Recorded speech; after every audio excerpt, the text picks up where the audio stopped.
అనుదిన బైబిల్ ద్వితీయోపదేశ కాండము 24వ అధ్యాయం. ఒకడు స్త్రీని పరిగ్రహించి ఆమెను పెండ్లి చేసుకున్న తరువాత ఆమె యందు బాణభంగ సూచన ఏదో ఒకటి అతనికి కనబడినందున ఆమె మీద అతనికి ఇష్టము తప్పిన ఎడల అతడు ఆమెకు పరిత్యాగ పత్రము వ్రాయించి ఆమె చేతికిచ్చి తన ఇంట నుండి ఆమెను పంపివేయవలను. ఆమె అతని ఇంట నుండి వెళ్ళిన తరువాత ఆమె వేరొక పురుషుని పెండ్లి చేసుకొని వచ్చును.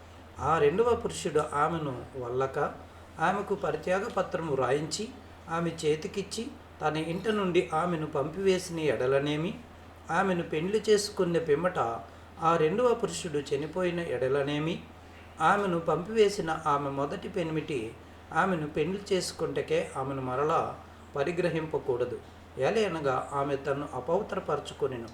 అది యెహోవా సన్నిధిని హేయము కనుక నీ దేవుడైన యెహోవా నీకు స్వాస్థ్యముగా ఇచ్చుచున్న దేశమునకు పాపము కలుక్కుండునట్లు మీరు అలాగు చేయకూడదు. ఒకడు క్రొత్తగా ఒక దానిని పెండ్లి చేసుకొని సేనలో చేరిపోకూడదు. అతని పైన ఏ వ్యాపార భారమును మోపకూడదు.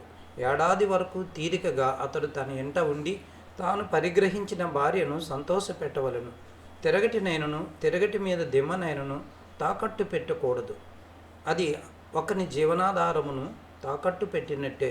ఒకడు ఇశ్రాయేలు కుమారులైన తన సహోదరులో ఒకరిని దొంగిలుట కనుగొనబడి ఎడల అతడు వానిని తన దాసునిగా చేసుకొన్నను అమ్మినను ఆ దొంగ చావలను. అలాగు చేసిన ఎడల ఆ చెడుతనమును మీ మధ్య నుండి పరిహరించుదురు. కుష్ఠరోగ విషయమై యాజకులైన లేవీయులు మీకు బోధించు సమస్తమును చేయుటకు బహు జాగ్రత్తగా ఉండుడి. నేను వారికి ఆజ్ఞాపించినట్లు చేయుటకు మీరు జాగ్రత్తగా నుండుడి.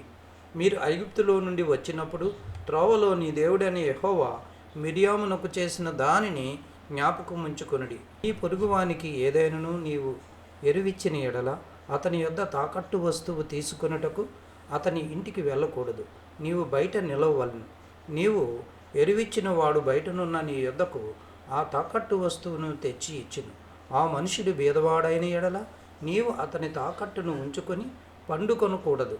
అతడు తన బట్టను వేసుకొని పండుకొని నిన్ను దీవించినట్లు సూర్యుడు అస్తమించినప్పుడు నిశ్చయముగా ఆ తాకట్టు వస్తువును అతనికి మరలా అప్పగింపవలను. అది నీ దేవుడైన యెహోవా దృష్టికి నీకు నీతి అగును. నీ సహోదరులనేమి, నీ దేశమందలి నీ గ్రామములోనున్న పరదేశుల్లోనేమి దీనదరిద్రుడైన కూలివానిని బాధింపకూడదు. ఏ నాటికి ఉలి ఆ నాడికి ఇయ్యవలెను. సూర్యుడు అస్తమింపక మునుపు వానికి ఇయ్యవలను. వాడు బీదవాడు కనుక దాని మీద ఆశ పట్టుకొని ఉండును.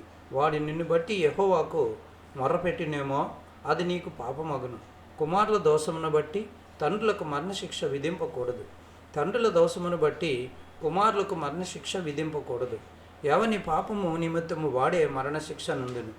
పరదేశికే కానీ తండ్రి లేనివానికే కానీ న్యాయము తప్పి తీర్పు తీర్చకూడదు. విధవరాలి వస్త్రమును తాకట్టుగా తీసుకొనకూడదు. నీవు ఐగుప్తులో దాసుడివై ఉండగా నీ దేవుడైన యెహోవా నిన్ను అక్కడి నుండి విమోచించనని జ్ఞాపకము చేసుకొనవలెను. అందుచేత ఈ కార్యము చేయవలనని నీకు ఆజ్ఞాపించుచున్నాను. నీ పొలములో నీ పంట కోయుచున్నప్పుడు పొలములో ఒక పన మరిచిపోయిన ఎడల అది తెచ్చుకొనుటకు నీవు తిరిగి పోకూడదు. నీ దేవుడైన యెహోవా నీవు చేయు పనులన్నిటిలో నిన్ను ఆశీర్వదించినట్లు అది పరదేశులకును తండ్రి లేని వారికిని విధవరాండ్రకును ఉండవలను. ఒలివ పండ్లను ఏరినప్పుడు నీ వెనుకనున్న పరిగెను ఏరుకొనకూడదు. అవి పరదేశులకును తండ్రి లేని వారికిని విధవరాండ్రకును ఉండవలను. నీ ద్రాక్ష పండ్లను కోసుకున్నప్పుడు నీ వెనుకనున్న పరిగెను ఏరుకొనకూడదు. అది పరదేశులకును తండ్రి లేని వారికిని విధవరాండ్రకును ఉండవలను. నీవు ఐగుప్తు దేశమందు దాసుడివై ఇంటివని జ్ఞాపకము చేసుకును. అందుచేత ఈ కార్యము చేయవలనని నీకు ఆజ్ఞాపించుచున్నాను.